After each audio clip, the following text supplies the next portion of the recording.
Well, hello folks, good to see you again. Thanks for joining me. Today's video is a little bit different. So as you can see, I'm in my office, studio, study, whatever it is we want to call it. And I thought that what I would do is do a little bit of a reply to some of the questions that I've had about the suitability of the D5500 for doing astro work. So at least a couple of people have asked me about this, and I've had a couple of questions as well on other videos relating to that, because at the moment I have two camera bodies. One is the D800, which is the big beast that I use most of the time, and then I've got my kind of backup body, if you like, which is the D5500.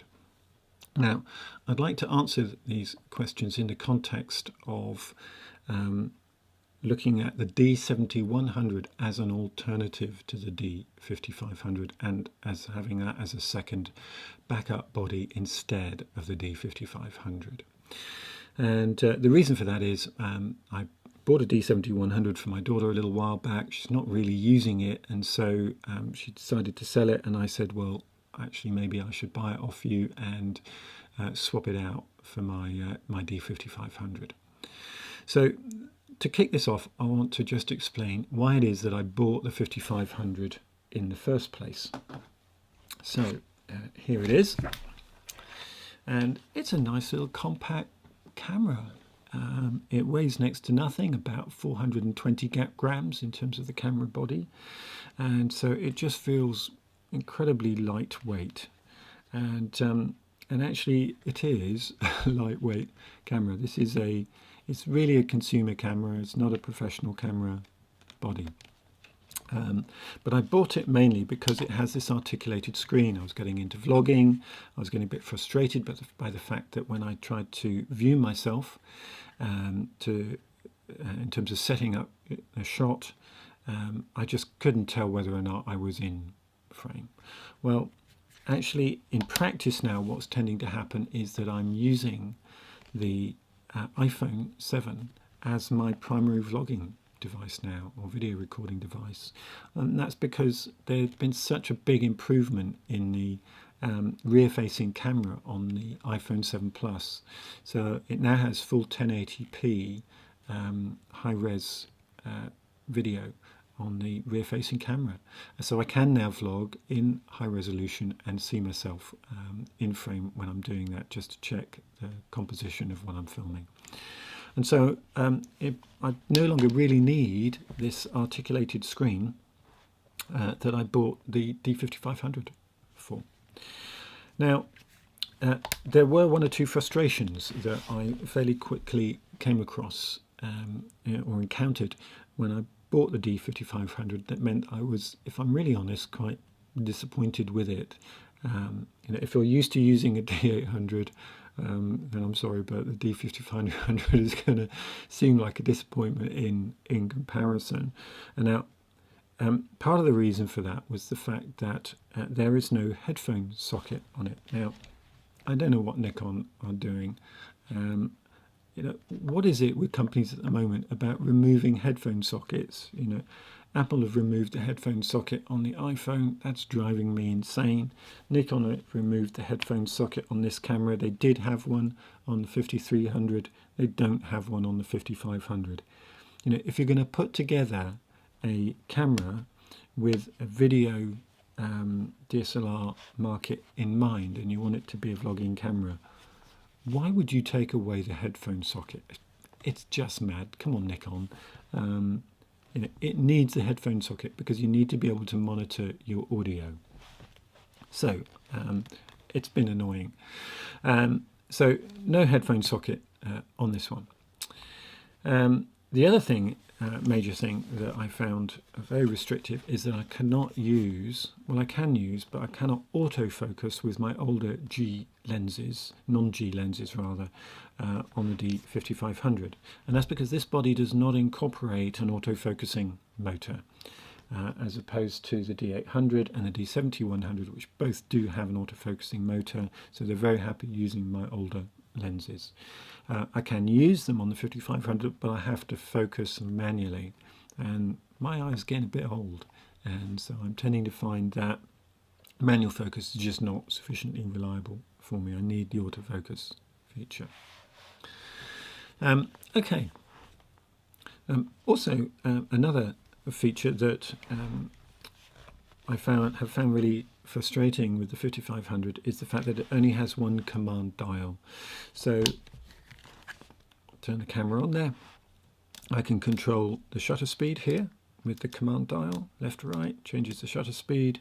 To change the aperture, then I have to press this tiny little button here and the command dial at the same time to change aperture. I know that is a very first world problem. You know, it works, it's easy, but it's different to the D800, and that means that when I'm switching between one camera and another, I'm having to switch from one command style to another, and that's just awkward. I'm very used to the way that I use my D800, and to be honest, to have exactly the same operating method when it comes to using the D7100, it's just such a relief. It's like coming home. I just know how to use it. I pick it up and I instantly feel like, yep, I know what I'm doing with this.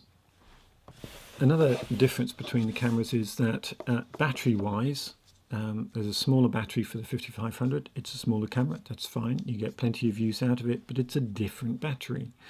Whereas the 7100 uses exactly the same battery as the 800. It's the EN-EL15. I have a number of these, so it just means there's one less thing that I've got to remember to pack, as long as I've got my D800 batteries. To be honest, I've almost never had to swap my battery out on a shoot. I've got four of these now, including the one for the D7100.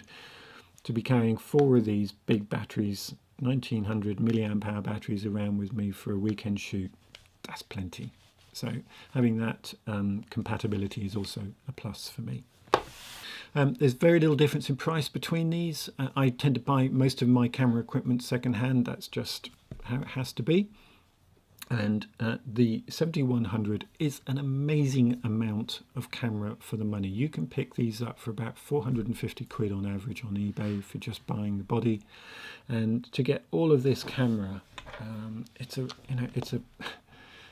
that's the D800. It's so similar actually. This is an amazing amount of camera for the money. It just really, really is. It's an awesome piece of kit. And it's only about £75 more difference second hand, so you can pick up the 5500 for about 375 on average on eBay, 450 for the 7100. You know, unless you need the articulated screen and the Wi-Fi, which I just don't use, unless you need those features and you really, really, really want the touch screen on the 5500, you know, I'm sorry, but the functionality, the extra functionality that is built into this is amazing. Then there's the weather sealing. The 5500 is not a weather sealed camera, and there have been a number of shoots that I've gone on where I'm thinking, you know, it's going to be a wet weekend, or I'm going to shoot in stormy conditions or rainy conditions. I would not take the 5500 out into those conditions. It's not weather sealed. I'd be too worried that it's just going to get damaged. As opposed to 7100 and the 800, these are both weather sealed, robust bodies. They're going to be able to take a shower or two without any great problem. I know I did have trouble with my D800, but actually I think that's probably because it had also suffered some drop damage, probably broke the weather sealing. I don't know, I'm guessing there, but actually it's taken an awful lot of punishment. The D800, the D7100 is weather sealed to pretty much the same standard. It's a good bit of kit. So for what I use it for, I think it's fine. In terms of low light capability, just quickly, I've tested, done some test shots on all three of these cameras in relatively low light conditions in here, and I'll put some of those images up on screen. There'd be no great surprise, I think, to anybody that the D800 just wins this hands down. It is an awesome low light beast of a camera, and the shots I did the other day, I did at a 4000 ISO. I probably could have quite comfortably gone to 6400 ISO and maybe used a slightly slower exposure, shorter exposure at 15 seconds instead of 20 seconds, and I'd have still got away with it. So the 800, brilliant in low light. Between the 5500 and the 7100, in theory, the 5500 should beat the 7100. In practice, certainly at 6400 ISO, very, very little difference between them. And in terms of its native ISO settings, the 5500 goes up to 25,600.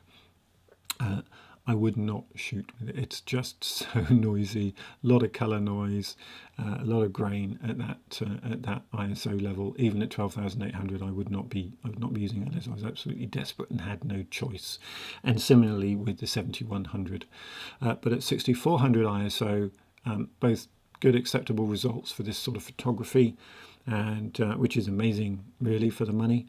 And if you put these photographs in front of me, one from the 5500 and one from the 7100, decently processed in Lightroom in terms of noise reduction, I really doubt if I could tell the difference between them.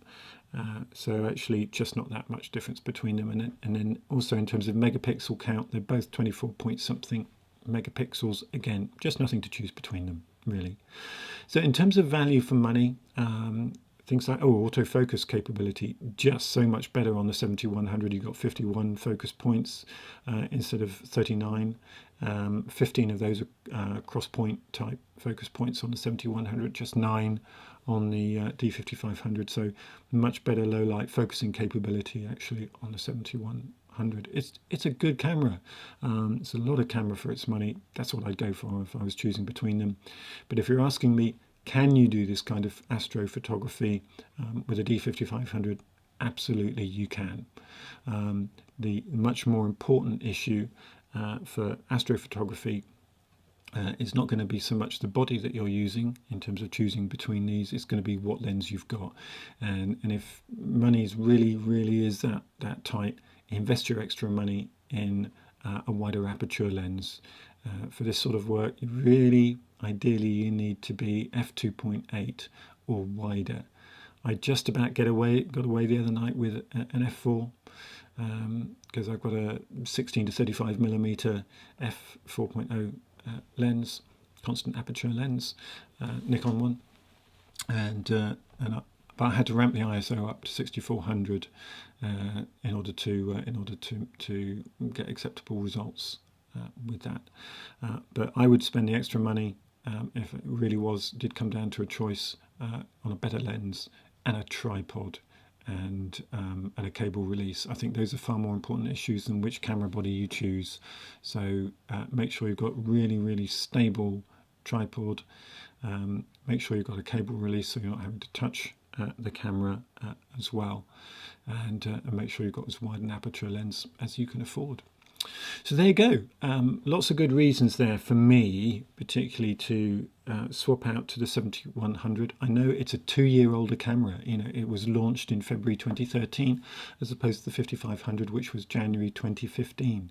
And in theory, the 5500 should just be a better sensor. But actually, in practice on the ground, for what I'm doing, these are both perfectly acceptable cameras. I'd go for the 7100 every time. So I hope you found that helpful and useful. If so, do subscribe and do share. My next video will be one of the how-tos. I'm probably going to do a couple of how-tos on the last shoot. One will be how did I take these pictures, what sort of preparation did I make, both in terms of planning the trip and how did I make sure that my cameras were set up correct to be able to do this, because there's a lot more to it than you might think. And then I'll do a separate video, I think, which will be, okay, I've now got these raw images, what do I do with them? And in terms of turning them both into stills and into an actual time lapse. So do keep your eyes peeled for those. Probably be a week before the first of those comes out and 2 weeks for the second one.